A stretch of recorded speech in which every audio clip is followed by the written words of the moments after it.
buenas noches, queridos audiencia, ya cautiva, imagino, después de tantos programas, ¿no es cierto, Ricardo?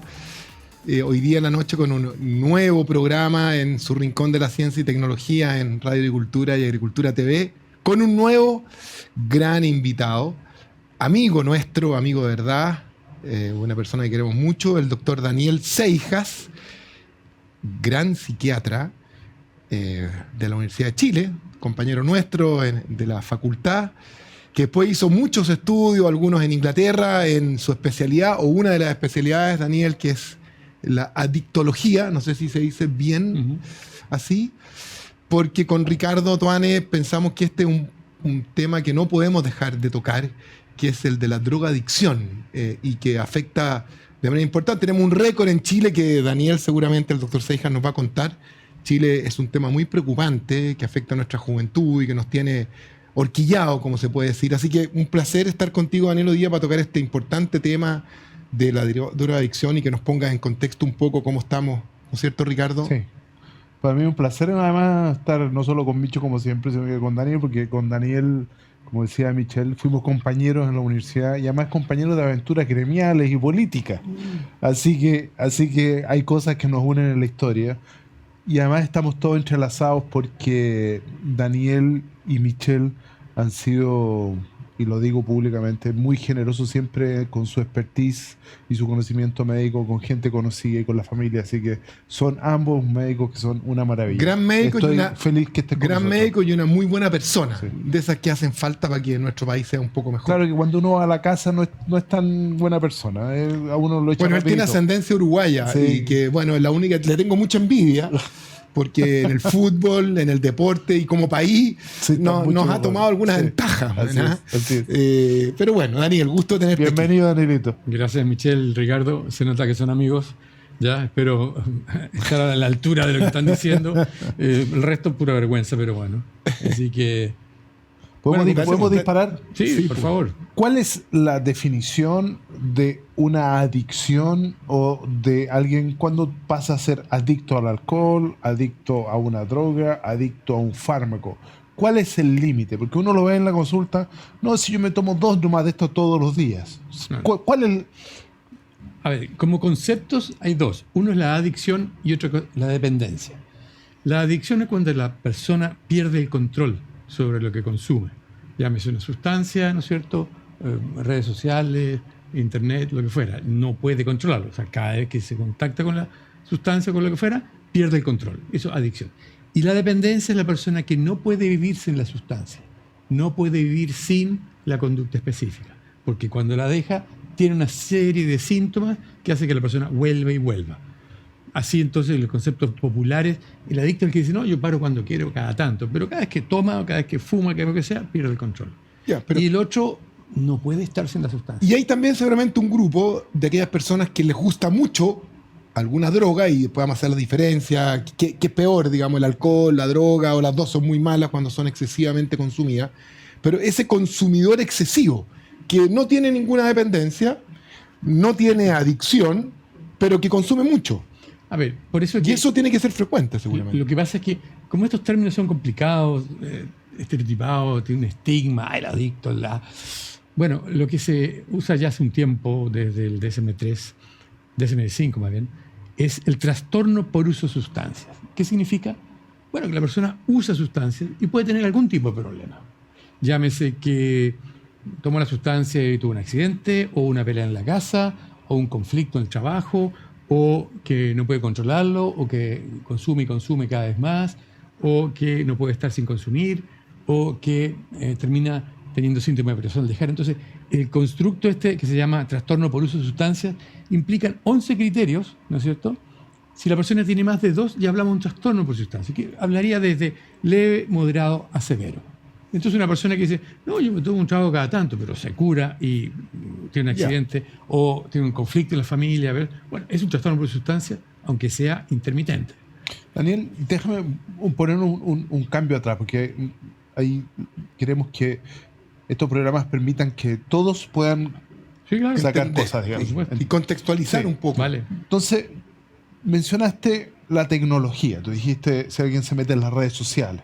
Por lo tanto, hoy día eso está generando un trastorno, quiero que vayamos lentamente bajando la cosa. O sea, si yo veo que un hijo o yo mismo o una pareja o un trabajador mío puede tener un trastorno al respecto. Expliquemos un punto antes. Desde el punto de vista neurobiológico, físico, existe un centro que se llama el núcleo accumbens, que es el centro del placer. Ese centro se estimula normalmente por 4 tipos de estimuladores básicos, naturales. 1, el agua. Tomo agua, me quita la sed, me produce placer, me hidrato, no me muero. Bien. 2, la comida. Como, me produce placer, me alimento, no me muero. Bien. 3, la vida sexual. Me produce placer, se reproduce la especie. Y 4, el cariño materno, de pareja, de familia. Vivimos en familia, vivimos mejor. Y eso le pasa a los seres humanos, a la jirafa, al elefante, a todos los animales. Ese centro es estimulado por lo que dijimos, pero los seres humanos son más inteligentes. Tomamos un traguito, nos sentimos mejor. Un cigarro, un pito, cocaína, lo que fuera. Estimulamos tanto ese centro que al final la vida ya no es lo mismo, con o sin la sustancia. Ya no es lo mismo con o no esa actividad. Y hay una serie de actividades que son positivas. El deporte, ¿no es cierto? Lectura, una serie de cositas que estimulan, pero no sobreestimulan este centro. Yo te quiero hacer una pregunta y me voy a poner yo como ejemplo, para ser bien transparente con nuestros auditores, a la audiencia en general, Ricardo y Daniel. Ricardo me conoce bien y yo te voy a hacer una pregunta que es como quizás un engaño cultural. Yo creo que en estos productos que vamos a conversar, las drogas, estas que tienen tan complicada nuestra adolescencia y con cifras récord que tú nos vas a contar, y el alcohol, yo los diferencio y siempre lo he hecho. Yo no fumo tabaco, no tomo ni consumo ninguna droga de estas que seguramente tú vas a mencionar. Sin embargo, me encantan algunos alcoholes. Y a lo mejor yo justifico el consumo diciendo que en algunos de ellos hay dosis mínimamente positivas. O para la cabeza, incluso el vino, porque tiene antioxidantes. ¿Esos son mitos y finalmente que son autoengaños? ¿O de verdad uno puede desarrollar en el tema del alcohol y sobre todo en el vino, ¿no es cierto?, una cuestión cultural que es: yo tomo vino, lo guardo, conozco el tema, conozco la cepa, lo comparto con mis amigos y transformo ese momento en un momento culturalmente agradable que nos produce placer, que compartimos en torno a, y eso produce salud mental y quizás no tanto perjuicio físico, o a lo mejor estoy engañándome. Sin embargo, en lo que es el consumo de alguna droga y el tabaco, no hay ninguna dosis mínimamente útil. ¿O estoy mal en mi argumentación? A ver, no, voy a dar la lata. No, sí, dale. Si estamos aquí, mucho, me paran. Oye, tenemos 3 bloques y vamos a tocar todos los temas. Si miramos la filogenética, los orangutanes son los monos más cercanos al ser humano. ¿Ya? Tienen una... Yo iba a decir otros, pero no importa. Bueno, sí, por ahí andan dando Hay algunos monos que andan por ahí. Claro, decir otros, pero bueno. Y que, sí. Estos monos son los árboles, ¿no es cierto? Comían su fruta. Ricardo. Pero cuando se le terminaba la fruta, como que no bajaban. Pero de repente se caía esta manzanita, esa fruta, fermentaba, producía un poco de alcohol y empezaron a usar.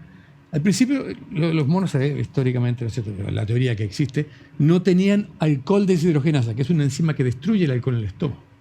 Pero después se produjo una mutación y adquirieron eso.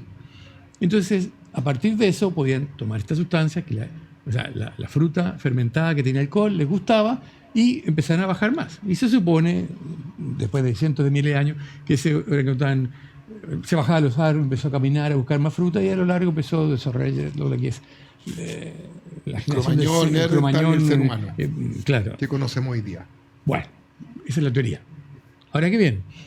¿Qué es lo que pasa? Entonces, claro, efectivamente, hay muchas sustancias que pueden activar el núcleo accumbens, pero no significa que produzcan obligatoriamente una adicción, salvo que el uso repetido, en mayor dosis y en forma continua, vaya produciendo progresivamente problemas, ¿ya? Y en eso influyen muchos factores genéticos, ambientales, de salud mental, de costumbre y de hábito. Y podemos, una cosa para que la gente entienda claramente, ¿podemos hacer una diferencia entre el alcohol y las drogas? ¿Hay una peor? ¿Las dos son malas? ¿Hay algún matiz al respecto? El alcohol está culturalmente aceptado por más de 5.000 años, ¿ya? Pero ya en los preceptos de Ani, justamente Ani era un escribá de la época de la Mesopotamia, él describía que ten cuidado cuando entres a una cervecería, que existían ya, porque entrarás feliz y contento y saldrás mal y rechazado por tu familia y la sociedad. Y ya 5.000 años, en la época más o menos del Código Hammurabi, ya se escribía eso. ¿Qué significa? El alcohol tiene una función social, porque relaja y activa. Y si me relaja, después de un estrés, y me activa, me produce agrado. Y claro, si miramos cantidades, se supone que una unidad o una copa de alcohol no debería ser problema. Ya. Pero sucede que los polifenoles y los elementos positivos, por ejemplo, del vino, y hay otras sustancias también, en pequeñas cantidades se ha visto asociación con disminución de cierto riesgo cardiovascular. Pero cuando pasamos, porque cuidado, una copa, no siempre es una copa, cuando pasamos de 2-3 copas, el efecto de daño es exponencial. Ya, pero esa dosis, perdón Ricardo, esa dosis mínimamente saludable no existe en ninguna droga. Bueno, No. En las drogas es difícil, ¿no es cierto? No, es que quiero llevarte al tema de la marihuana, que hoy día es No, hoy día ese es el tema que vamos a conversar. Sí, claro, eso dejamos hablemos para el segundo bloque. Sí. bloque. Sigamos en cosas más generales. Yo quiero volver un poco a la cosa de la fisiología, Sí. que es en el fondo cómo funcionamos. Y quiero de nuevo poner marcha atrás y quiero una cosa. Yo tengo la sensación, y en esto puedo estar equivocado, que el cerebro masculino y el femenino tiene algunas pequeñas variaciones, fundamentalmente en términos de funcionamiento y cómo enfrentar el dolor. Ya estáis discriminando. No, escucha. No, es que el dolor del parto es un dolor muy profundo, pero que la mujer, gracias a la evolución, es capaz de soportarlo y es capaz de sobrevivir a ese dolor. Y eso porque se ha visto que hay una mayor cantidad de receptores para sustancias que de alguna manera la mujer libera y mitigan el dolor. Pero que eso también, y por favor dime si estoy equivocado, pero eso también las expone de alguna manera a tener unas adicciones más profundas o más intensas cuando se someten a algunas drogas. ¿Es así o no es así? ¿Hay diferencia de género entre la adicción, la intensidad o no? Sí, pero hay varios factores, algunos fisiológicos y otros sociales. Hay países, por ejemplo, en China el 60 y tanto por ciento del hombre fuma y un 3% de las mujeres. ¿Ya? ¿En dónde? En China. O sea, Sí. un muy pequeño porcentaje, porque hay reglas sociales como que lo prohibirían.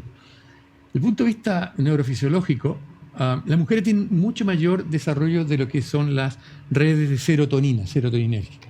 Y la serotonina tiene que ver con el sueño y tiene que ver con la ansiedad. Bien. Pero también, si lo miramos, con el alerta. Y la mujer tenía que estar pendiente del fuego, de los niños, de la cueva, mientras el hombre salía arrancando a cazar mamuts. ¿Ya? Tiene características. Pero somos iguales, somos distintos, por suerte. ¿Ya? Ahora, ¿qué pasa? Las mujeres tienen mayor porcentaje de cuadros de ansiedad, mayor porcentaje de depresiones, y en general, cuando hacen depresiones, lo hacen posterior, cuando hacen un problema adictivo o depresión, lo hacen posterior a una pérdida familiar, una separación, un conflicto, donde tienen mayor conflicto de funcionamiento. ¿Ya? Ahora bien, si ponemos hombres y mujeres a tomar lo mismo, sabemos que el porcentaje de grasa de las mujeres es distinto a los hombres. La absorción también. El tamaño cerebral y de hígado de los hombres y mujeres es distinto. No significa que sean más eficientes, te aseguro que no, tienen neuronas más eficientes. Pero la mujer se daña antes que el hombre. Por lo tanto, cuando hablamos de unidades, ¿cuánto es lo máximo que debería tomarse en una jornada? 6 unidades. ¿Qué 6 unidades? 4 cervezas, 2 copas de vino, 1,5 piscola, y eso es lo supuestamente pasable. La mujer son 3, o sea, en vez de 6 son 4 unidades. Entonces, en el fondo, la mujer debería tomar menos, nada en el embarazo. Entonces, en el fondo, estamos viendo que la metabolización a través del hígado, el efecto en el cerebro y otros factores influyen. Y es así como entonces, claro, hay mucha publicidad hoy día enfocada a través de la champaña en las mujeres, ¿no es cierto? U otros tragos más dulces, los vinos que ahora están poniendo más dulces porque les gusta más a las mujeres. Entonces, en el fondo, están buscando lo que es la apetencia por la sustancia. Pero claro, si ponemos hombre y mujer a tomar lo mismo, la mujer va a hacer daño antes. Oye, Daniel, y en Chile hoy, ¿cuál es la población de mayor riesgo en tu área de las adicciones en general? Temas que vamos a ir desarrollando en el transcurso del programa más específicamente, pero hoy día, ¿cuál es la población de riesgo y que alarma? Porque este es un temazo mediático, digamos. Yo a veces digo que la enfermedad más prevalente son las adicciones. ¿Cómo? Sí. 30% de los chilenos fuman. 80% bebe, pero un 10 a 12% con dependencia establecida. Y empezamos a sumar otras drogas. En general, las drogas tienen mucho menor frecuencia, prevalencia que alcohol y tabaco, ¿ya? Y marihuana hoy en día, otras drogas, Pero sí es cierto que tiene mayor daño que produce. Pero ¿y en los adolescentes no es al revés? En la población. El adolescente sigue siendo alcohol y tabaco más frecuente, luego marihuana y luego otras drogas. Cuando vamos al bloque, en realidad, Sí. porque si no, Sí. no queremos interrumpirnos, así que vamos a ir Dale. al bloque. Una pequeña pausa en su rincón de la ciencia y tecnología y volvemos con el doctor Daniel Seijas, adictólogo, psiquiatra, experto, muy potente.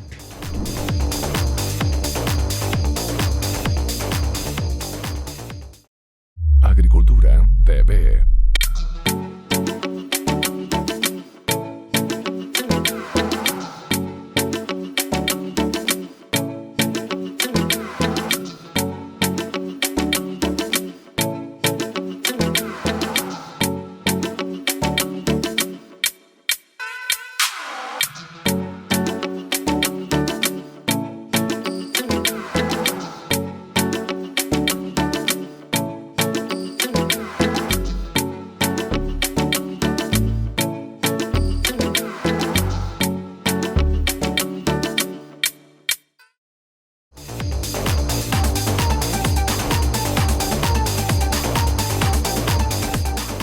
Bueno, ya estamos de vuelta en su segundo bloque con el doctor Daniel Seijas. Daniel es psiquiatra, experto en adicciones. Además ha generado y creado centros importantes en importantes instituciones académicas y clínicas del país, así que tiene una trayectoria tremendamente potente. Y aquí estamos con Hoy Micho. día no lo dijimos, pero hoy día está su lugar de trabajo, entre otras fundaciones, instituciones, Eso- Clínica Med, ¿no es así cierto, es. Daniel? Ahí estamos. Ahí Ahí está está. localizado. Eso es. Muy bien. Y con Micho estamos muy contentos de tenerlo acá. Daniel, existe una, para que la gente desde el punto de vista didáctico entienda, existe una categorización de riesgo con las drogas. Hay drogas que tienen menos impacto, más impacto, mayor adicción, mayor daño. ¿Cómo se categoriza esto? Lo que se ha demostrado es que aquellas drogas que tienen alta potencia e intensidad y duran poco son las más adictivas. Por ejemplo, el tabaco. Yo soy adicto a nicotina, llevo 46 años sin fumar, pero uno fuma, 5 segundos llegó al cerebro, estimuló el cerebro y después y fumó otra vez. Y otra vez, para mantener una dosis. Por eso el cigarrillo es tan adictivo. Un 30% de la población fuma y tiene dependencia. No un 30% de la población tiene una dependencia de alcohol. ¿Ya? Ni de marihuana, y otro. Te puedo hacer una pequeña paréntesis. ¿Por qué pones en la misma categoría el tabaco, que si no es cierto, tú lo consideras una droga, evidentemente, y no te voy a discutir, no produce ninguna perturbación mental durante su consumo, sino que pulmonar y otras tantas cosas más que podríamos describir? A diferencia de la droga, que produce un trastorno en cognitivo o de conexión y bueno, y muchas otras cosas más que va a describir. ¿Por qué lo pones en la misma categoría? Porque, mira, yo cuando estaba haciendo mi formación, mi posgrado en Inglaterra, el jefe de Griffith Edwards me mandó a tabaco. Y dije, ¿por qué me manda a tabaco? Digo yo, sí. Y aprendí que los mismos mecanismos adictivos que funcionan en la cocaína, pasta base, en marihuana, en TUS y demás, se producen en tabaco sin tener grandes conflictos familiares, de trabajo ni nada. Pero son exactamente los mismos. Bueno, yo llevaba 8 años sin fumar ya. Y la verdad que me llamó la atención. Y es hoy en día la enfermedad adictiva más grave. ¿Por qué? No grave en torno a impacto actual, sino que 50% de los fumadores se mueren por causa del tabaco. Punto. Está bien. O sea, desde el punto de...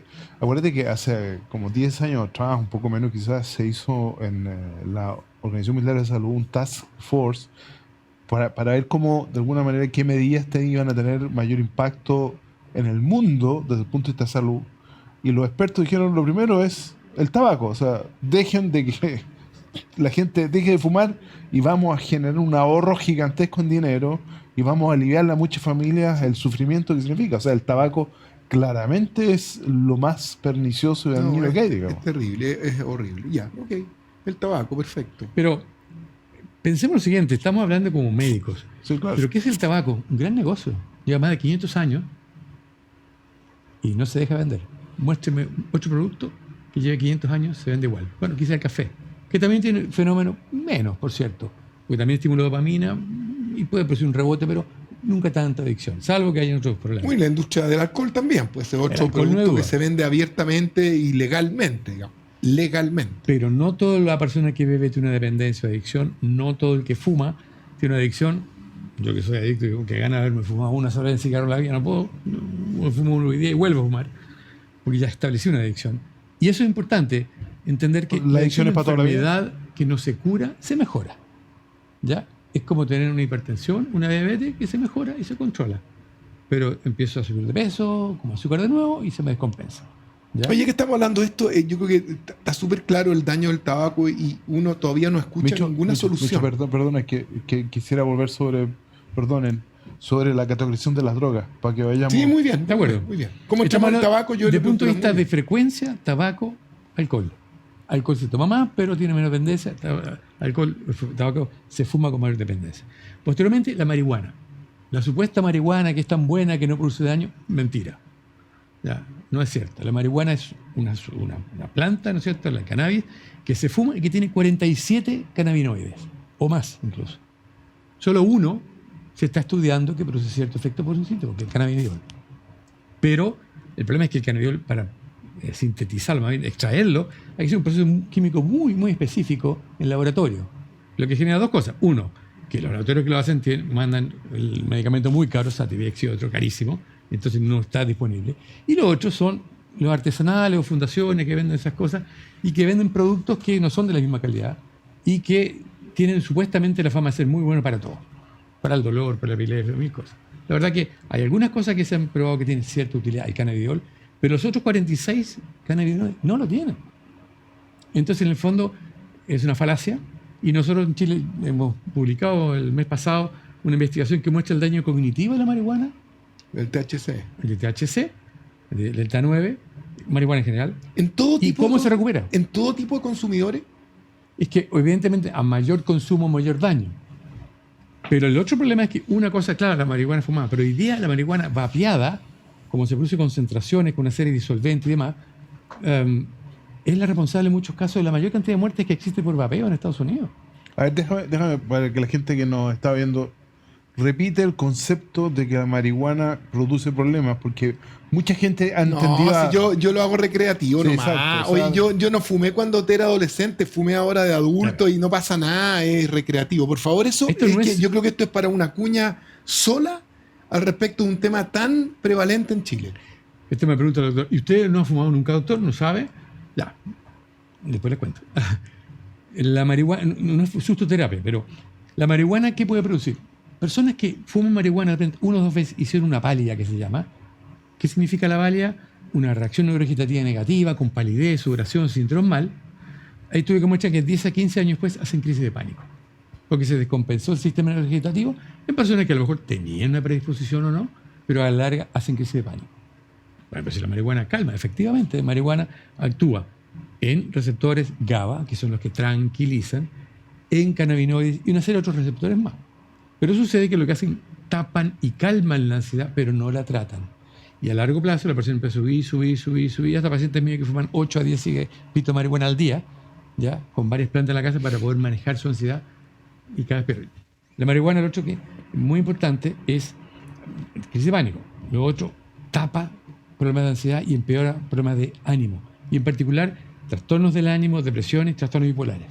¿Ya? Sin embargo, la pregunta que te hace Ricardo, que es muy importante y para la audiencia, el consumidor ocasional, recreativo, adulto, que banaliza su impacto, ¿está en lo cierto o no? Yo sé que es difícil para ti decir, no, mira, el que fuma unos pitos por ahí no les pasa nada, porque estáis mandando un mal mensaje, pero aquí estamos para sincerizarnos.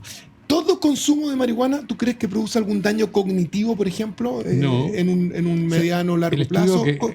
¿Cómo es ese? El ¿Cómo- estudio que hizo la Universidad de Chile, Ana Richter y Sonia Neubauer, mostraron particularmente que en los menores de 18 años, que comienzan antes de los 18 años a fumar, por razones obvias, un cerebro que se está desarrollando, ¿no es cierto?, hasta los 20, 25 años, esos niños tienen daños cognitivos en motivación, capacidad de anticipación, funciones, digamos, Eso cognitivas. en estudio con pacientes chilenos. Pacientes chilenos con SPEC cerebral, con estudio psicológico, que lo que ha mostrado la investigación es que no mejora muchas veces. Por lo tanto, le estamos dando más oportunidad de educación, pero marihuana para que les falle la educación.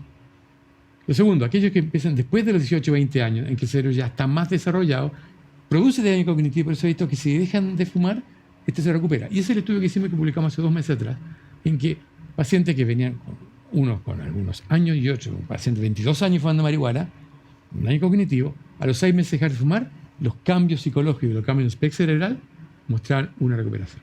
Pero aquellos que fuman muy temprano, no se ha visto hasta el momento cambios permanentes. Por lo tanto, ¿produce daño? Sí. Ahora, ¿qué dosis? No tengo la respuesta de oro, pero cuanto más, peor.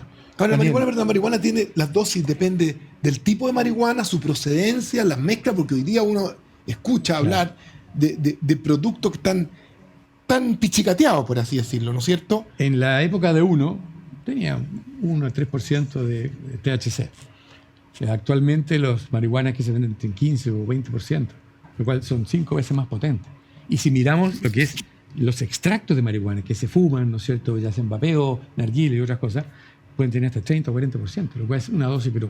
Déjame rescatar 2 conceptos que dijiste, porque vuelvo a insistir, quiero reiterar algunos conceptos y dejarlos anclados. Perfecto. Primero, mientras más precoz tú partas con el consumo de marihuana, el daño más profundo, con menos probabilidades de recuperación. Efectivamente. 2, Antes de los 18. Antes de 18 años. 2, aquellos que partieron adultos y que son adultos, se ha demostrado con maquinaria, por así decirlo, imágenes y estudios dinámicos, neurológicos, que efectivamente se produce daño cognitivo, o sea, daño del conocimiento, daño de las habilidades intelectuales, y que cuando dejas de fumar marihuana o ser usuario de sustancias con THC, a los 6 meses recién comienza a haber algún tipo de recuperación. Pacientes chilenos demostrados y publicados. Esos son datos duros. Duro. Y está Monitoring the Future de Estados Unidos, que ya por años han seguido miles de pacientes, más de 13.000 pacientes, y que muestran, como dijimos eso, pero ¿qué muestran? Primero, los niños fallan más a clase, más dificultades de aprendizaje, posteriormente desmotivación, el síndrome de motivación es famoso, después empiezan a fallar más y abandonan más el colegio, ya lo que más consumen, posteriormente menos completan la educación, después acceden menos a universidad y a otros. Ahí dicen, no, pues yo toda la vida he fumado y entré a Harvard. Sí, claro, pero en porcentaje, menos. Lo otro, muchas veces no terminan la universidad, acceden a peores trabajos, ¿ya? Y a menos desarrollo en la vida, y son los eternos adolescentes, de 18, de 28, de 38, 48, 58 años. Buena onda. Una pregunta, Daniel. ¿Es efectivamente la marihuana el primer paso para otras drogas más duras? No. ¿O te quedas ahí solamente en la marihuana? Aunque parezca mentir, el tabaco es la primera. El tabaco. Se ha demostrado que el tabaco es puerta de entrada para la cocaína. ¿Qué significa? Que los que no han fumado difícilmente usan cocaína, pero los que han fumado tienen mucho más riesgo de usar cocaína en la adultez. Tabaco de cajetilla. Tabaco, cigarrillo, fumar, lo que sea. O sea, Eric Kandel y Denise Kandel. Eric Kandel es un neurobiólogo famoso, número 1 del mundo, y que mostró eso. La señora Denise Kandel fue la que planteó la teoría de la escalada en la marihuana, y que fue muy criticada por 20 años, y hoy en día se sabe que también es cierto. O sea, los que fuman marihuana tienen más riesgo de consumir otras drogas. Ahora, ¿causalidad absoluta? No, pues hay tabaco y marihuana. Y sabemos, por ejemplo, en el caso del tabaco, está lo que es la corteza prefrontal, derecha-izquierda. Una de las cortezas prefrontal, la derecha, tiene que ver más con el quiebre de reglas impulsivo. Y la otra con la búsqueda de placer. Está demostrado ahora en agosto del 2023. ¿Qué significa entonces? Que esa sustancia que llega a este niño con un cerebro que no se ha desarrollado lo suficiente, que está cambiando a los 12, 13, 14 años, claro que influye. Y ese cambio produce en el cerebral cambios que se ven en ese momento a 5, 10, 15 años. Oye, Daniel, lo que te preguntaba Ricardo, que es muy interesante esto de estructurar un poco las distintas drogas, el tabaco, sí, el alcohol, la marihuana. Bueno, hay tantas más hoy día en la oferta, en la parrilla. Es como cuando hoy día uno va al supermercado y claro, en la época de juventud, infancia nuestra, habían 2 yogures, claro, habían 3 mermeladas. Hoy día tú vas y tenés pasillos con yogures y no sabís, claro, porque la variedad es mucha. Me imagino que las drogas hoy día, para estos muchachos que parten, que son los más peligrosos, están todas estas que se han mencionado últimamente, el Tusi, claro, el éxtasis, esta nueva que es el fentanilo. ¿Nos puedes un poco ordenar eso? Después de estas 3 drogas que han sido las de mayor prevalencia, vienen las drogas de abuso en general, pero que tienen mucho menos prevalencia, mucho menos frecuencia, pero sí más daño. Y tenemos entonces la cocaína, bueno, conocida por todos, ¿no es cierto? Pero que alrededor de un 6% de la población ha consumido el último año. 6%. 6,6%. De la población. Sí. ¿Ya? 6,6%. Población en general. 4 veces más que la diabetes. O sea, pero estamos hablando de 1 millón de personas en Chile. Aproximadamente. A consumir. No estamos hablando de que obligatoriamente de una No, adicción. está bien, pero tú estás diciendo que 1 millón de chilenos ha probado cocaína en Claro, Chile. 1 millón. Sí, pues. 1 millón. Bueno, que tú me decís, sí, pues, pero para mí no es es una sorpresa. No, porque son cifras, yo no la inventé, se la muestra Senda de la Investigación Nacional. ¿Ya? Y ahí podemos mostrar cifras, unos No, está bien, gráficos. se las vamos, Sí, las claro. vamos a mostrar. Después, claro, empezamos ya con drogas que son más sintéticas. Y hemos hablado del TUSI, efectivamente, que es un difenilamina, que es una sustancia que es entre un estimulante como anfetamina y como la mescalina. Entonces, produce una estimulación y un fenómeno de alucinación. Una mezcla entre los dos, lo suficientemente grata para que la persona no esté o demasiado activada como la cocaína o demasiado volada como el LSD. ¿Ya? Y esa mezcla es lo que se supone que es el TUSI. Pero el TUSI que venden acá en Chile es una mezcla de cualquier cosa. Le ponen cocaína, le ponen ketamina, le ponen café, le ponen cualquier cosa, que no saben lo que están consumiendo. Lo cual le agrega un riesgo mucho mayor, porque el narcotraficante mezcla con lo que tiene. La pasta base es una de las más graves también. ¿Por qué? Porque se fuma, llega en milésima de segundo al cerebro, tiene un 35% de clorhidrato de cocaína, ¿no es cierto? Y desaparece en segundos. Y la persona la fuma tanto que se llama la angustia, porque la persona se angustia por más. Llega un momento que ya no le produce placer, le desagrada, la angustia que dicen, pero no puede dejar. Tanto así que algunos se queman los dedos, se queman los labios, porque se fuman hasta la última parte. Y eso hace que la pasta base sea una de las drogas más graves y peligrosas que han existido en Latinoamérica. Pero después empezamos con otra producción. El éxtasis, que se partió en Europa particularmente, ¿no es cierto? Metilmetanfetamina. Es una anfetamina, ¿no es cierto? Pero con ciertos poderes de sentirse bien, como amoroso, cercano, con un aumento de la sensibilidad y hace que la gente se toque, mucho cariño. Entonces la droga del amor se decía, no por la sexualidad, sino por quererse mucho, bailar, y está presente en las fiestas de electrónica. Que a mí me encanta la música electrónica, pero no uso. No necesito eso, pero bueno. Entonces la gente siente la música en la piel, dentro del cuerpo, de otra manera, la percepción cambia. Pero produce tal nivel de daño, de calor, que tiene que ir a zonas de enfriamiento para bajar la temperatura, porque si no se produce un shock de calor, daño renal y algunas personas mueren. ¿Hay algunas estructuras de personalidad? Yo tengo que estar alerta en mi casa. ¿Quiénes son más frágiles? Claro. ¿Quién es? ¿Con quién? ¿Tengo algún sobrino, un hijo, un primo, un hermano? Y yo le agregaría qué signos para que la Claro. audiencia entienda, qué signos son de sospecha para que nosotros tengamos alerta, así como el red flag. A este muchacho, esta muchacha, porque se retrae, porque no conversa, porque está irritable. Muy buena la pregunta, Ricardo. Muy buena tu pregunta, Ricardo. A ver, Gracias, te Micho. felicito. Estoy tan Realmente contento que me hayas reconocido Estoy con una sorprendido pregunta. de tu nivel de Gracias. pregunta, realmente. Gracias. No me dejo de sorprender Somos muy después de tantos entretenidos. años. Somos muy entretenidos ustedes dos. A ver, se hablaba de una personalidad adictiva que no existe. Una persona, es como una persona. No. Pero hay factores y condiciones y enfermedades que predisponen. Primero, la genética. Si tenemos familiares con adicciones, alcohol y otras, el aumento es 5 veces mayor. En el caso 5 del veces alcohol, mayor. la persona que tiene un antecedente de padre con dependencia, abuelo, tiene 5 veces más riesgo de hacer una dependencia. Porque genéticamente viene un hígado que ya está metabolizado distinto, citocromo B450 cambio, ¿Pero eso es epigenética o genética pura? ¿Qué es lo que y es? genética pura. Genética pura. Ok. Es poligénica, no es Poligénica. un solo gen. Ok. Pero ¿qué pasa? Por ejemplo, también tabaco. Lo que nos hacemos rápidamente adictos al tabaco, tenemos una metabolización rápida del tabaco, la nicotina. Entonces fumo, me desaparece rápido. El que no tiene eso, fuma y se siente mal y no fuma más. Lo mismo el alcohol. Ahora bien, las drogas estamos diciendo. ¿Qué factores influyen? Fuera de los familiares que son importantes, el abandono familiar, trauma familiar, pobreza y todo lo que significa sufrimiento. Porque en el fondo, ¿qué es lo que quiere el adicto? ¿Quiere hacerse un adicto? No. Quiere pasar la angustia, el dolor, el hambre, la pena, lo que fuera. No quiere vivirlo. Daniel, pues te interrumpa. La genética que tú mencionas, ¿no hay que agregarle también la costumbre familiar? Si el papá y A la eso mamá vamos. fuman, todos los cabros A eso fuman. vamos. Y así... Claro, si tengo un padre alcohólico, se llama lo que es el ACOA, hijo adulto alcohólico, establece cambios en la personalidad que predisponen a consumir alcohol. Algunos dicen, yo no tomo más porque lo que viví con mi papá no. Y si no lo toma, lo salvó. Eso se produce. Pero igual afecta a la personalidad. Ahora, ¿qué condiciones afectan? Además de lo familiar, que es muy importante, condiciones elementales. Número 1, déficit atencional. Yo lo puedo decir, ningún problema. Yo tengo déficit atencional. Yo fumaba mucho cuando estudiábamos anatomía y otro, con Fernando y con otros, hasta las 2 de la mañana.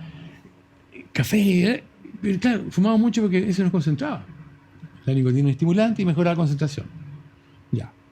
Por eso no fui cirujano, no me gustaba la anatomía. Pero en el fondo, ¿qué es lo que pasa? El déficit atencional no tratado aumenta el riesgo, porque son más impulsivos, menos tolerancia a la frustración, más inquietos, se aburren con el cotidiano, necesitan constantemente. Y en lo social son una bala, pero después entran al medio y, claro, tienen que mantenerse a ese nivel. Y fuman un pito de marihuana, se relaja, me concentro mejor porque se relajan, pero después pero otras cosas y tienen más descontrol en muchas cosas. Segundo, Estamos en problemas porque vamos a estar como 4 o 5 bloques. Vamos a pedir autorización para prolongar este programa. Vamos a la pausa cortita y seguimos después. Vale. Porque vamos a... Me parece. Yo estoy con los ojos así escuchando. Estoy aprendiendo. Extraordinario. Muy bien. Vamos a hacer una pequeña pausa en su rincón de la ciencia y tecnología y volvemos con el tercer bloque con el doctor Daniel Seijas y ese en este tan importante tema.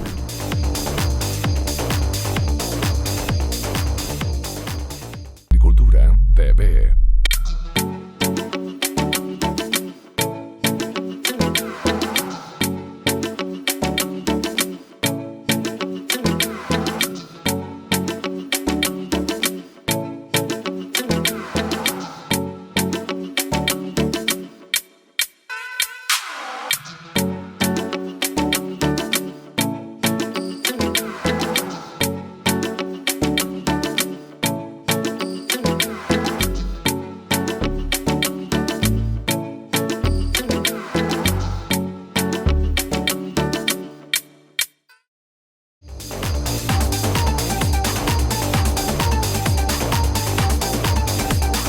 Hola, ya estamos de vuelta en el tercer bloque de este extraordinario programa. Estamos con el doctor Michel Mech, asombrados, escuchando a nuestro querido amigo y gran médico, gran profesional, doctor Daniel Seijas. Hemos vuelto y en realidad en la pausa al pobre Daniel lo bombardeamos con comentarios y con preguntas, algunas de las cuales las vamos a transmitir directo. Daniel, ¿cuáles son los signos de alerta que debe tener la familia o los amigos o el colegio o la universidad o cualquier ambiente con respecto a alguien que está cambiando su conducta y que uno sospecha que requiere de ayuda? Porque yo supongo que quien está pasando por un periodo de esta naturaleza requiere ayuda, requiere consejo, etc. Oye, tanto los padres frente a los hijos como los hijos frente a los padres, porque en el fondo También, los hijos pueden detectar en el papá o en la mamá alguna conducta que haga sospechar de un consumo de estos productos tan nocivos. voy a dejar un solo comentario, creo que deja pendiente. El no tratar un déficit atencional aumenta el riesgo de adicción. Tratar adecuadamente el déficit atencional no aumenta el riesgo de adicción. Okay. Punto. Ahora, ¿cuáles son las conductas? Claro, en los jóvenes, ¿no es cierto? En la adolescencia los jóvenes cambian. Hay un proceso de desarrollo, crecimiento, conflicto, ¿no es cierto? Cambios neuronales, cerebrales, psicológicos, demás. Y es difícil lo decir, pero ¿qué cosas nos indican? 1, cambios en el ánimo. 2, cambios a nivel de rendimiento escolar. 3, el cambio de los amigos. 4, y cuando decimos cambio de los amigos, ya no son los amigos son otros amigos y que son distintos y que a lo mejor se les ve con más posibilidad de que consuman o no. Después ya se pierde, ya no sabemos dónde está. Eventualmente empieza a tener más irritabilidad o alteraciones de su funcionamiento habitual, ¿ya? Y progresivamente vamos notando un cambio que este cabrón no está igual que siempre. Yo te voy a preguntar algo, Ricardo, que me toca, porque yo soy mucho más joven que usted, así que tengo una adolescente de 14 años. De hecho, te ves más joven, efectivamente eres más joven. No, y este tema me preocupa porque me toca muy cerca y siento que aparte de todo lo que tú estás mencionando, hay un factor social en los muchachos y muchachas hoy día que hacen que consuman tanto alcohol. Tanta piscola, tanto ron, que es como el choro y la chora, es decir, como que el que no consume, como que el perno se queda afuera. ¿Qué consejo, qué comentario podrías hacer tú al respecto de este periodo en donde pareciera que el tomar crea valor en este grupo y lo hace más seductor, más seductora, como que está en onda frente a estas músicas que son tan de excitación hoy día en los muchachos? A ver, yo quiero decir que cuando ¿Cómo manejamos eso? Cuando nosotros estábamos en la universidad, mi dicho Ricardo, nuestras fiestas de toca-toque no eran muy tranquilas. No sé a qué fiesta ibas tú. No sé, Ricardo, nosotros quedamos estudiando. Nosotros estudiamos. Ok, sí, claro. No crean. Ricardo nunca tomó, nunca fue. Pero claro, ¿qué lo vi pasa? en un extremo. Hoy en día, pues, los no. jóvenes No, pues de verdad. buscan inmediatez mucho mayor, tienen menos tolerancia a la frustración, ¿no es cierto? Y, por supuesto, nosotros los viejos no cachamos nada. Ya, tecnológicamente tenemos problemas, no tenemos el mismo manejo de composición y demás. Y eso nos Yo te pone... voy a colocar esto. Sigue nomás, Sí. sigue. Yo me voy a encargar. Y eso nos pone, claro, una desventaja en algunos aspectos. Efectivamente, de repente debo llamar a mi hijo, oye, ¿qué hago con esto? Ay, papá, ya. Entonces, como que ya estamos siendo medio obsoletos. Pero ¿qué pasa? No se olviden que el alcohol es un negocio, el tabaco es un negocio. Y como negocio, quiero tener clientes, ¿no es cierto? Quiero mantener los clientes y el marketing fundamental. Y en Chile tenemos la famosa promo, que fue una idea fantástica de marketing, que es vender una bebida cola con una botella de pisco, ¿no es cierto? Y la media promo o la normal que llaman, que es una entera. Y eso se consideró como lo normal. Y así se vendía el vaso de pisco, ¿no es cierto? Y decía principiante, campeón, profesional, ídolo, de acuerdo a la cantidad de pisco que le ponían. Entonces, ese marketing fue haciendo una creencia de que no, tomarse 5 o 6 piscolas no es un problema. O sea, el problema es cuando estás vomitando. Cuando la persona está vomitando, ya está intoxicada en una fase 2, 3. O que al contrario, el choro del grupo. Claro, pero lo que pasa es que el choro, ¿por qué? Porque también Llegó con la promo. algunos el que llega es tienen como el dificultades choro. sociales y es cierto, el alcohol es una vaselina social, nos permite interactuar mejor, ¿ya? Y algunos se toman 2 tragos y le cambió la vida, porque tiene una fobia social, angustia, intimidez, toman unos tragos y además los otros están todos tomando. Y el del cumpleaños hay que curarlo y el beer pong hay que tomar y tomar y tomar. Entonces, en el fondo, una subcultura de consumo cada vez mayor. ¿Y cómo cambias eso? Porque tú partiste diciendo 2 cosas que uno lo olvida, que primero que es un negocio y 2 que hay una estrategia de marketing para vender más y por lo tanto generar mayor consumo. ¿Cómo cambias eso? ¿Hay alguna experiencia comparada respecto a algunos países? Porque la ley seca no ha resultado en ninguna parte del mundo. Entonces, La ley seca no logró que no se vendiera alcohol, pero disminuyeron las muertes por cirrosis y las muertes asociadas con alcohol. Claro, se vendía más porque el tráfico, digamos, de alcohol era mucho mayor. Ahora, ¿cuáles son lo que habría que hacer? El problema es si se hace y cómo se logra, porque no siempre se puede. 1, aumentar el costo, los impuestos. 2, disminuir la disponibilidad. 3, hacer que cada vez sea más tardío el inicio para que no haya problema. 4, mayor control de manejo no con alcohol. Los cabros hoy día se cuidan un poquito Sí, más obvio. de no manejar con alcohol. Pero por conciencia, por el riesgo, más ¿Por que por qué? el parte, por la infracción. Ellos sienten que es un peligro y están con más Sí, conciencia. la percepción de riesgo Sí. ha aumentado. Sí. Y si miramos la percepción de riesgo del daño que produce el alcohol, ha aumentado la percepción de riesgo, pero no tanta como creemos. Y finalmente el consumo no da cuenta de esa percepción de riesgo aumentada. La percepción de riesgo de la marihuana ha ido disminuyendo enormemente. y esa- Oye, y en esta estrategia, Ricardo, que tú estás mencionando, son importantes, no hablaste nada y que sería importante comentar acerca de la legalización de alguna droga. A ver, me faltaron algunas cosas. Importante a nivel de familia, la intervención de familia, saber dónde están los hijos. ¿Tomaron o no tomaron? Lo fui a buscar a la fiesta a los 13, 14 años, 15 años. En Finlandia, niños menores de 14 años no pueden estar en la calle después de las 12 de la noche. O sea, medidas tan estrictas que hacen que encausa a este adolescente y lo protege de esto y otros factores. Ahora, hablamos del alcohol. Sí, es muy importante porque produce las mayores muertes. ¿Ya? En nuestro país. En Estados Unidos, no. Estados Unidos son los opiáceos y fentanilo que era Pero un muerte montón. por el efecto colateral. Accidente de es decir, los tránsito, accidentes de tránsito, pelea, eso. etcétera, asociado con homicidios. O sea, el alcohol te hace gran mal. Ahora, legalización. Claro, el tabaco y el alcohol son legales, pero son los 2 problemas más grandes que tenemos hasta el momento. Legalizar el resto de las drogas es un error. Pero, por ejemplo, hay una fundación que hoy día preside una diputada de la República que está abogando porque efectivamente se legalicen las drogas. Ella declama que hay muchos atributos para que eso efectivamente así. ¿Tú qué piensas al respecto? Sigue siendo un negocio, un muy buen negocio. Porque antes que se despenalice, o sea, antes de que se penalice, existen cientos de negocios en Chile que venden productos, semillas y no se ha legalizado. ¿Cómo? Oye, pero Es bueno, un negocio mucho antes. Y efectivamente hay muchas máscaras, ¿no es cierto?, de Fundación Mañana, que por detrás tiene negocio con empresas de Yo quiero ir al callo con respecto a lo que preguntó muy diplomáticamente Ricardo. La señora Ana María Gasmuri y su fundación Daya, ¿han aportado algo al tema del consumo de la droga, todo esto que hemos hablado de la marihuana, su daño en los adolescentes? ¿Hay alguna contribución? No quiero personalizar. No, pero yo te pregunto porque sí es la que más figura. Una revista incluso, sí, Cáñamo se llama. Claro, es decir, lamentablemente el porcentaje de personas que están adictas a marihuana ha aumentado a lo largo de los años. Se calcula que aproximadamente un 25, un 30% de las personas que consumen marihuana de forma constante tienen una adicción. A cocaína 35 a 40, no es mucho más.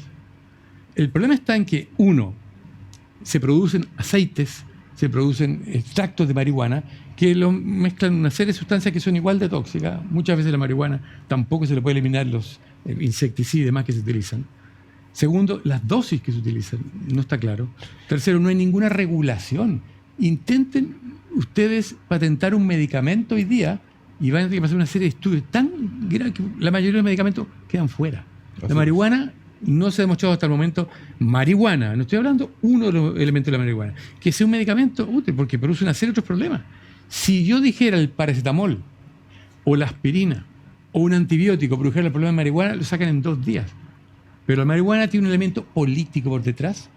Es utilizada, yo soy uruguayo, el gobierno uruguayo despenalizó y legalizó para algunos pacientes haciendo experimentos en Mujica y dijo, bueno, si falla, vemos qué hacemos. Y falló. ¿Y qué han hecho? Nada. Sí, por Uruguay. Porque el consumo, el tráfico, no mejoraron. Y los experimentos en los países nórdicos, en un par, entre ellos Holanda, en que para evitar fundamentalmente el uso de jeringas y de drogas que además venían con un efecto secundario vinculado, ¿no es cierto?, al SIDA, vinculado a la hepatitis B, a la hepatitis C. Ese experimento también parece que falló, porque en realidad se encontró que... No, bueno, cuéntanos tú de eso, René. A ver, me tocó justamente estar en Inglaterra varios años ya. En Holanda no se legalizó completamente la marihuana. Se despenalizó la venta en algunos bares en Ámsterdam y otros lugares, no en todo el país. Pero hasta una dosis, 20, 30 gramos. Sobre eso, drogadura. Y si una persona encontraba más de 30, ¡bum!, para eso drogadura. Por lo tanto, no es tan así. Okay. Hay países que han despenalizado y hay países que tienen lo que es la marihuana medicinal, que es una discusión profunda, pero que prescribir marihuana no tiene los efectos medicinales que tanto se dice. Algunos de los productos de marihuana sintetizados sí tienen ciertos efectos. Pero pensemos en el dolor. Marihuana muy buena para el dolor. Claro, si a mí me dan un paracetamol que más me hace sentir happy, fantástico, tomo paracetamol todos los días. Si me dan, claro, la morfina, fantástico, quita el dolor y produce un placer increíble, pero anda a dejarla. Entonces, en el fondo, cuidado. Estamos utilizando una sustancia que sí puede tener un efecto, que no es mejor que otros analgésicos que la codeína u otro, pero que su efecto adictivo es importante, ¿ya? Ahora bien, tú decías qué pasó en Ámsterdam y otros países, por ejemplo en Suiza. Cuando se despenalizó y se permitió la venta en bares, la población de adictos de Europa, europeos que llegó a Ámsterdam, era más de 12.000 y no sabían qué hacer con ellos. ¿Y dónde partió también el reemplazo de jeringas? En Ámsterdam, ¿dónde? Así es. ¿Una medida sanitaria? No, en las plazas, porque se compartían entre ellos. Y la época del SIDA fue desastroso. Fue un desastre. Entonces, ¿qué hicieron? Empezaron ellos a intercambiar jeringas. Y después el Estado decidió hacer eso para prevenir SIDA. Oye. Y en Suiza hay una plaza donde les dan droga para que los adictos usen esa plaza. Y no usen en todas partes. Pero están reventados ahí. Y va a quedar en Filadelfia lo que está pasando, ¿no es cierto?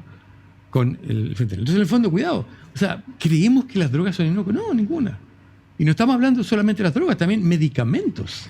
Medicamentos que son adictivos, las benzodiazepinas. ¿Ya? En nuestro país tenemos un 10% de personas con una dependencia de benzodiazepina. Un 10%. No, además, Dependencia de benzodiazepina en Chile. Además, lo más increíble que yo te voy a contar, nos queda re poco tiempo, Ricardo, Daniel, yo creo que igual el concepto para nuestra audiencia es que la marihuana, estábamos hablando, tiene mucho más malo que bueno, lamentablemente. Sí. Es así para los que a lo mejor todavía están con duda y todo. Ese es el mensaje claro y radical. Y lo otro es que me llama la atención porque yo de repente un paciente me llama y me quiero poner una gotita en el ojo porque estoy con una conjuntivitis y él la persona dependiente de la farmacia dice, no, sin receta no se la puedo vender. Y tú vas a ferias, a cualquier, y te encontráis benzodiazepina y todo tipo. Este país es un país que está loco, señoras y señores, en muchas cosas, en esta también. El fentanil, no sé, una palabra antes que nos vayamos, esto que está tan en los diarios hoy día, en la prensa, sus El peligros fentanil reales. es un fármaco que hace mucho tiempo se Mucho. usa como analgésico, muy intenso para La operaciones, cirugía, para comunidad. mucho. El problema en Estados Unidos es que se empezó a utilizar mucho para muchos casos, y los opiáceos, que son la causa número uno de muerte en La Estados Unidos. oxicodona. Claro, oxicodona, ¿no es cierto? Y otros opiáceos, difenquinate, y finalmente el fentanilo. Pero ¿qué pasa en el fentanilo? Es 150 veces más potente que la heroína y la morfina, y dura minutos. Entonces, superestimulación y se me termina. Qué desesperación, quiero más y más y más. Entonces, como dijimos, aquella droga que es muy rápida y desaparece rápido, es como decir, Y en Chile, tómate dulce. En Chile y se te hay fue, viejos ay, ya dame otro dulce. ya penetró en el consumo. ¿Tú has visto casos? ¿O esto es una alerta? Porque tenemos alguna autoridad y ministros que dijeron que no era importante todavía, porque no era una realidad país. Y yo creo que es un error, porque esto hay que prevenirlo. ¿Pero qué piensas tú? Y a mí me tocó tratar casos con fentanilo, particularmente en colegas, sobre todo médicos de diferentes especialidades que han tenido acceso al fentanilo y que algunos de ellos me han dicho, lo probé una vez y soné. Porque tiene un efecto tan potente y tan agradable que la persona después le gusta. Es más, a mí me tocó hace años en Inglaterra hacer una investigación sobre la chicota. La chicota era la flunitrazepam, que era un hipnótico, y que los cabros en la calle lo aspiraban. ¿Y por qué? Si un medicamento lo tomaba en media hora y dejaba dormido, en 4 minutos sentían efecto. Y mostramos que efectivamente utilizado intranasal producía mucho más adicción que oral. Entonces, todas las sustancias que producen efecto inmediato y que desaparecen, como el fentanilo. Ahora, el problema del fentanilo es que la mortalidad se puede dar con una dosis o con muchas dosis. ¿Ya? Daniel, ¿cómo es la situación del combate a la droga dura? Porque aquí se mezclan cosas como el narcotráfico, la producción ilícita, o sea, hay tantas aristas en esto. ¿Cómo es la situación en Chile? ¿Vamos bien, vamos mal, tenemos políticas públicas potentes? ¿Qué está pasando? A ver, el tema es que, para ser objetivo, hay cosas que se están haciendo y funcionando. El problema es que nuestra capacidad de acción y reacción frente al negocio de las adicciones es 20 veces menor. La industria del tabaco sabía 50 años antes que era adictiva. Así es. Hasta que lo conocieron. Nosotros, lo que implementamos, No, los recursos y para... que producía cáncer. Sí, y que producía cáncer. Claro. Sí. Los recursos que tenemos para prevenir y demás, cuando se han hecho prevenciones, hay programas que se están aplicando en Chile, ¿no es cierto?, que están siendo efectivos porque son Senda, integrales. por ejemplo. Claro, pero un programa, el modelo Finlandia, ¿no es cierto?, con intervención local, familiar, en el colegio, muy integral, logra esa acción en comparación con el narco que está en la esquina, que vende, que amenaza, que es el modelo porque tiene plata. Es súper complicado. Y vamos mal. Porque la droga está asociada al delito, al crimen organizado. Esto es un negocio. Entonces, en el fondo, no estamos luchando con Mala enfermedades. noticia y Yo nos me van a habría faltar, A pesar nos que van se- a faltar Sí, A no, pesar no. que se están haciendo cosas que sí, pero nuestra capacidad de reacción, reacción. no es un problema hoy día. ¿Hay algún, para ir terminando, Daniel, para que la gente, porque quiero terminar con un poco de esperanza, pero ¿hay algún país, algún modelo que haya logrado mejorar sus índices? ¿O todos los países van cada vez peor? Hay dos cosas. Uno, hay modelos de intervención que han ido mejorando ciertos aspectos de prevención. El problema es que la capacidad que tienen lamentablemente los negociantes de la droga cambian tan rápido, O sea, de tipo de droga, de etcétera y más, o que sea, cuando uno ya ha implementado algo, ya están saliendo con lo nuevo. Ricardo, Ahora, entonces volvemos a un punto que es fundamental, básico, en la base de muchas cosas que pasan en nuestro país y en el mundo, la educación. Y en eso están los colegios y la familia como eje fundamental contra Absolutamente. esto que hemos conversado hoy día. absolutamente. ¿Qué? Y hay intervenciones que han mejorado. De hecho, la percepción de riesgo, el consumo en los estudiantes, el último estudio del CEN del 2021 muestra ciertos parámetros. El problema está en que cuando miramos después lo que pasa, quizá eso lo vamos a ver en 10, 15 años más, el resultado. Pero sucede que la invasión de droga y demás, y lo que significa, y en la sociedad misma, va a una velocidad que hace 10 años no decíamos esto. Nos hemos paseado por neurofisiología, nos hemos paseado por cultura, por educación, por sociedad, por adicciones, por nombres de drogas, hemos aprendido. Quiero que termináramos con una pregunta.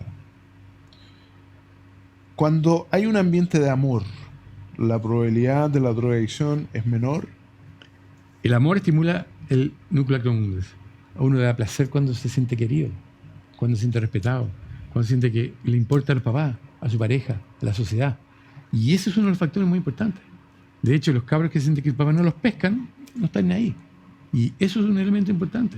Y el amor, claro, entre otras cosas, actúa en núcleo accumbens, dopamina y también oxitocina y vasopresina. Son hormonas que sabemos que funcionan. Gran programa que nuevamente termina muy bien, ¿no es cierto? Con nuestro querido colega Daniel Seijas, hoy día psiquiatra de prestigio, adictólogo, una muy buena persona. Hoy día trabajando en Clínica Mets, entre otros lugares. No sé, Ricardo, cierra tú un muy buen programa.